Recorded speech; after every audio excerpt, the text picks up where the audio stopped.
आज हम जानने वाले हैं इस संसार की सबसे पहली प्रेम कहानी के बारे में, जिसमें न कोई शर्त थी, न कोई बंधन, बस एक दृढ़ता थी, एक श्रद्धा थी।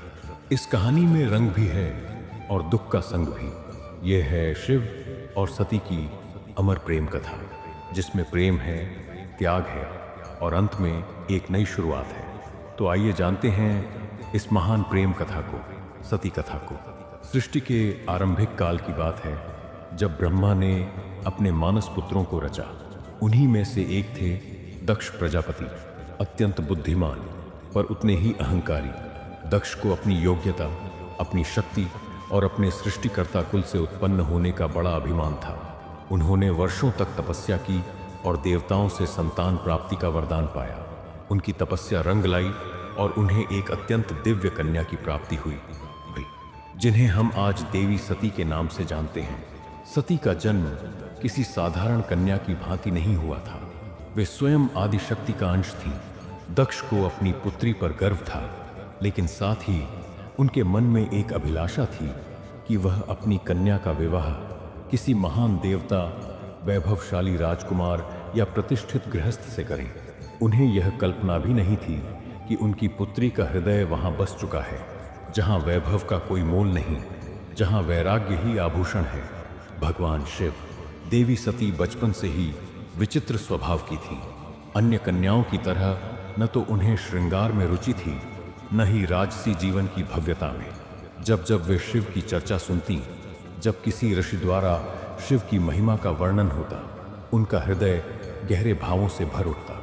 शिव, जो श्मशानवासी हैं, जो मृग चर्म धारण करते हैं, जो भस्म रमाते हैं और सर्पों को आभूषण की तरह पहनते हैं, आम कन्याओं के लिए यह भय का कारण हो सकता था, पर सती के लिए यही स्वरूप उनके अंतर्मन में बस चुका था। धीरे धीरे यह आकर्षण भक्ति में बदला और भक्ति प्रेम में। अब सती का एक ही लक्ष्य था, शिव को पति रूप में प्राप्त करना।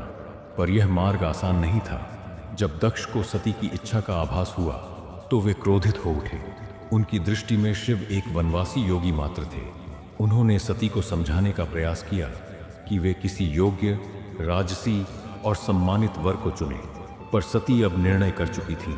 उन्हें किसी धन, वैभव या पद की आवश्यकता नहीं थी। उन्हें चाहिए था वह परम पुरुष जो संन्यास में भी पूर्ण है, जो मौन में भी संपूर्ण है। इसी लक्ष्य के लिए सती ने कठोर तपस्या आरंभ की। पर्वतों की गुफाओं में, प्रचंड वायु और वर्षा के बीच उन्होंने भोजन तक त्याग दिया। वे पृथ्वी पर बैठकर खुले आकाश के नीचे बिना निद्रा के केवल शिव के ध्यान में लीन रहीं। दिन, सप्ताह और महीनों तक उनका तप चलता रहा। देवताओं तक को आश्चर्य हुआ कि एक कन्या इतनी कठोर तपस्या कैसे कर सकती है। जब उनकी तपस्या की अग्नि ने त्रिलोक को प्रभावित करना शुरू किया, तब अंततः भगवान शिव ने उनकी भक्ति स्वीकार करने का निर्णय लिया। वे सती के समक्ष प्रकट हुए। जैसे ही सती ने अपनी आंखें खोली, उनके सामने वही खड़े थे जिनके लिए उन्होंने सब कुछ त्याग दिया था। शिव ने उनके तप, प्रेम और अटल श्रद्धा को देखा और कहा, हे देवी, तुम्हारा प्रेम मुझे बाध्य करता है। आज मैं तुम्हें अपनी अर्धांगिनी के रूप में स्वीकार करता हूँ। इस वचन के साथ पूरे ब्रह्मांड में आनंद की लहर दौड़ गई। देवताओं ने पुष्प वर्षा की। फिर आया वह शुभ दिन जिसका साक्षी स्वयं ब्रह्मा, विष्णु और समस्त लोक बने। शिव और सती का दिव्य विवाह। शिव बारात लेकर कैलाश से निकले, पर यह कोई साधारण बारात नहीं थी। इसमें भूत, प्रेत, पिशाच, नाग, सिद्ध, योगी, ऋषि और देवता सभी सम्मिलित थे। शिव की सवारी नंदी थे, शरीर पर भस्म, जटाओं से बहती गंगा, गले में नाग। यह स्वरूप देखकर कई लोग भयभीत हुए, पर सती के चेहरे पर गर्व था। उन्हें अपने शिव पर गर्व था। वे वैभव नहीं, सत्य के स्वरूप थे। विवाह का आयोजन राजसी नहीं, पर दिव्यता से भरा था। स्वयं ब्रह्मा ने मंत्रोच्चारण किया, विष्णु ने कन्यादान किया और समस्त लोगों ने इस मिलन का स्वागत किया। यह केवल दो आत्माओं का नहीं, सृष्टि के दो मूल तत्वों, शिव और शक्ति स्वत का मिलन था। लेकिन इस भव्य विवाह में एक स्थान रिक्त रहा। सती के पिता दक्ष प्रजापति। वे न आए, न कोई संदेश भेजा, न कोई आशीर्वाद दिया। उनके मन का अहंकार अब भी शांत नहीं हुआ था। समय बीतता गया। कैलाश पर्वत पर प्रकृति की गोद में शिव और सती अपना वैवाहिक जीवन शांति और आनंद से व्यतीत करने लगे। कैलाश की गुफाएं, मंदाकिनी की कलकल धारा और बर्फीली हवाएं उस दिव्य प्रेम की साक्षी थीं। परंतु उसी समय दक्ष के मन में एक और योजना जन्म ले रही थी। सती के शिव से विवाह को वे अब तक स्वीकार नहीं कर पाए थे। हर बार जब कोई शिव की महिमा का गुणगान करता, दक्ष की भौहें तन जाती। वे अपनी सत्ता, अपना रुतबा और अपनी श्रेष्ठता सिद्ध करना चाहते थे, और उसी अहंकार ने उन्हें एक विशाल यज्ञ के आयोजन की प्रेरणा दी। दक्ष ने बड़े धूमधाम से यज्ञ का आयोजन किया। समस्त देवताओं, ऋषियों, सिद्धों और लोकपालों को निमंत्रण भेजा गया। ब्रह्मा से लेकर इंद्र तक सभी आमंत्रित थे, पर एक नाम उसमें अनुपस्थित था, भगवान शिव का। यह कोई भूल नहीं थी, यह दक्ष का जानबूझकर लिया गया निर्णय था। वे शिव को निमंत्रित नहीं करना चाहते थे, क्योंकि उनका अहंकार यह स्वीकार नहीं कर पा रहा था कि उनकी पुत्री ने एक ऐसे योगी से विवाह किया है जो न राज्य रखता है, दसीयता, सस्ता, न वैभव, और जो श्मशानवासी है। जब सती को यह ज्ञात हुआ कि उनके पिता यज्ञ कर रहे हैं और उन्हें निमंत्रण नहीं भेजा गया, तो उनका हृदय कांप उठा। कुछ समय तक वे मौन रहीं, शायद इस आशा में कि कोई संदेश आएगा। पर जब स्पष्ट हो गया कि शिव और उन्हें जानबूझकर नहीं बुलाया गया है, तब उनके भीतर गहरा द्वंद्व उत्पन्न हुआ। एक ओर पुत्री धर्म उन्हें पिता के यज्ञ में जाने को प्रेरित कर रहा था, तो दूसरी ओर पत्नी धर्म उन्हें शिव की मर्यादा का ध्यान रखने को कह रहा था। शिव ने शांत स्वर में सती से कहा, हे प्रिय, जहां सम्मान न हो वहां स्वाभिमान को ले जाना व्यर्थ है। मैं नहीं चाहता कि तुम उस यज्ञ में जाओ जो केवल क्रोध और अहंकार से जल रहा है। परंतु सती का हृदय व्याकुल था। उनके भीतर एक द्वंद्व चल रहा था, पिता और पति के बीच। उन्होंने पुनः प्रार्थना की, प्रभु, मैं केवल एक पुत्री के रूप में वहां जाना चाहती हूं। मैं पिता से बात करूंगी, शायद वे बदल जाएं, शायद उनके मन का विष उतर जाए। इस बार शिव ने अनुमति दे दी। सती ने कैलाश से विदा ली, अकेले, बिना किसी दूत या सम्मान के। वह एक बेटी थी जो अपने पिता से स्नेह की अपेक्षा लेकर जा रही थी, पर उन्हें ज्ञात नहीं था कि उस यज्ञ में उनका स्वागत नहीं, अपमान प्रतीक्षा कर रहा है। सती जब यज्ञ स्थल पर पहुंची तो उनके मन में उम्मीद थी कि पिता की आंखों में कोमलता जगेगी, कि उनके मुख से स्वागत के शब्द निकलेंगे। पर जैसे ही उन्होंने यज्ञ मंडप में प्रवेश किया, वहां सन्नाटा छा गया। उन्होंने धीमे स्वर में कहा, पिताश्री, क्या आप नहीं चाहेंगे कि आपकी पुत्री भी इस पावन यज्ञ में सम्मिलित हो? दक्ष प्रजापति ने ठंडी हंसी के साथ उत्तर दिया, पुत्री, जिस दिन तूने उस नग्न भस्म रमाए श्मशान में विचरने वाले योगी को अपना पति चुना, उसी दिन तू मेरी पुत्री नहीं रही। दक्ष का स्वर ऊंचा होता गया। उनके शब्द जैसे शिव के लिए विष से भरे बाण थे। यह सुनकर सती की आत्मा कांप उठी। यह केवल उनका अपमान नहीं था, यह उस शिव स्वरूप का तिरस्कार था जो समस्त सृष्टि का आधार है। वे उठी, सभा की ओर देखा और बोली, तुम सब यहां धर्म की बात करने आए हो, यज्ञ की बात करते हो, पर जिस शिव के बिना कोई यज्ञ पूर्ण नहीं हो सकता, उसी शिव का तुम अपमान करते हो। जिसे तुम औघड़ कहते हो, वही काल का भी काल है। जिसे तुम श्मशानवासी कहकर हंसते हो, वही मृत्यु से परे है। और जिसे तुम भस्मधारी कहते हो, वही भस्म से मोह को जलाता है।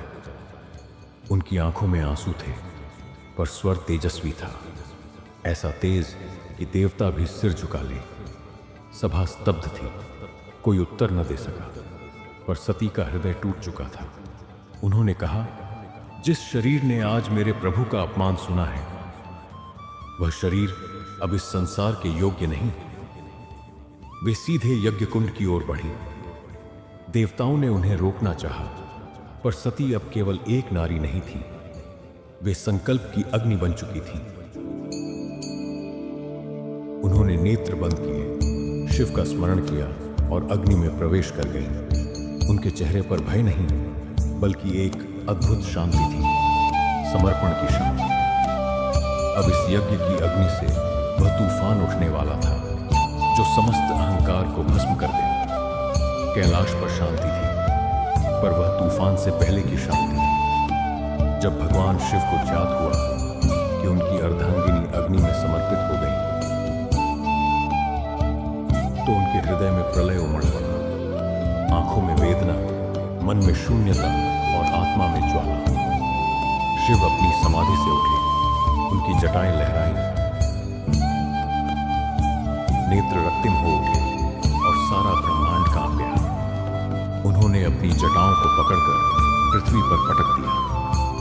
उसी क्षण पृथ्वी फट पड़ी और उनके क्रोध से प्रकट हुआ एक भयंकर तेजस्वी रूप, वीरभद्र।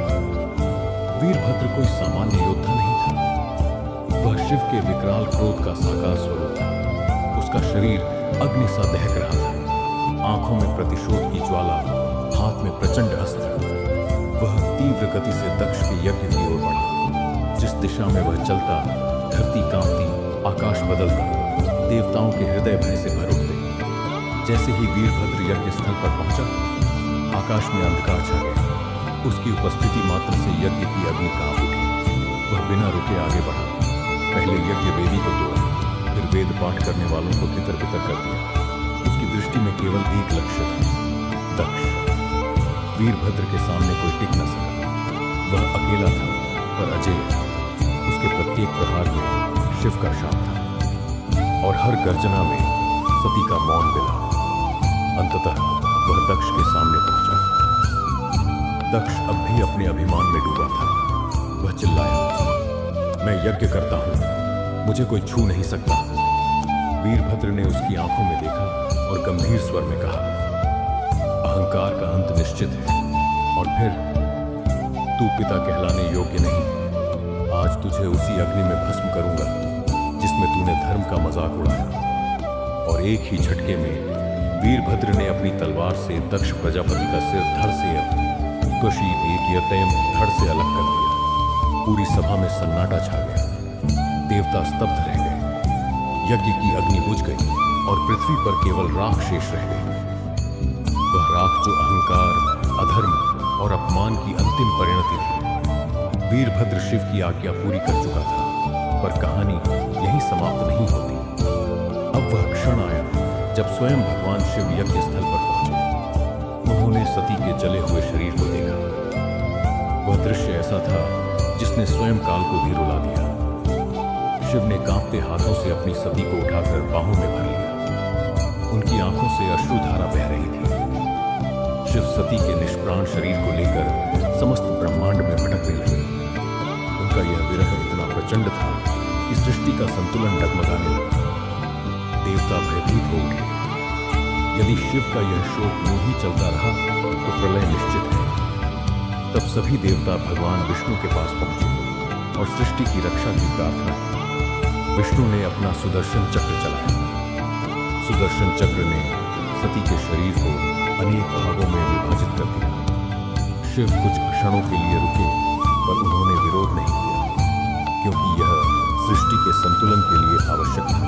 जहां जहां सती के अंग गिरे, वहां दिव्य शक्ति प्रकट हुई। पृथ्वी के वे स्थान शक्ति से आलोकित हो उठे और वहीं बने शक्तिपीठ। ये केवल तीर्थ नहीं थे, ये उस अमर प्रेम की साक्षी थे जो शिव और सती के बीच था।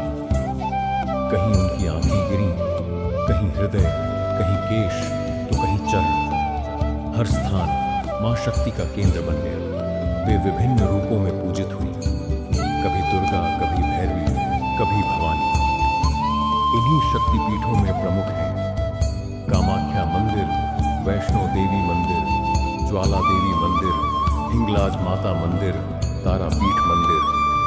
ये स्थान केवल मंदिर नहीं है, बल्कि उस शाश्वत प्रेम की उपस्थिति है जो आत्मा से आत्मा तक जुड़ता है।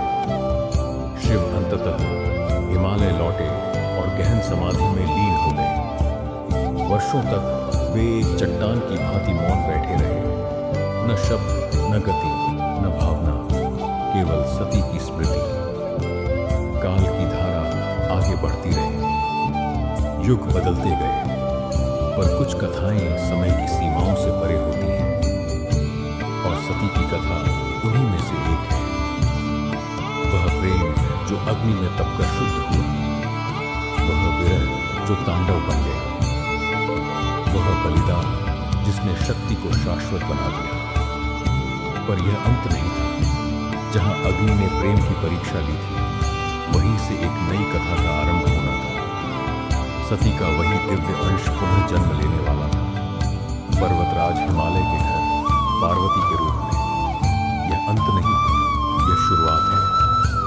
शुरुआत है एक नई युग की। शुरुआत है शिव और पार्वती की अमर प्रेम कथा की। हर हर महादेव। अगर आपको भक्ति कहानियां सुनना पसंद है तो भक्ति सक्सेस स्टोरीज को लाइक, कमेंट एंड सब्सक्राइब जरूर करें ताकि सबसे पहले वीडियो आप तक पहुंच सके। हर हर महादेव।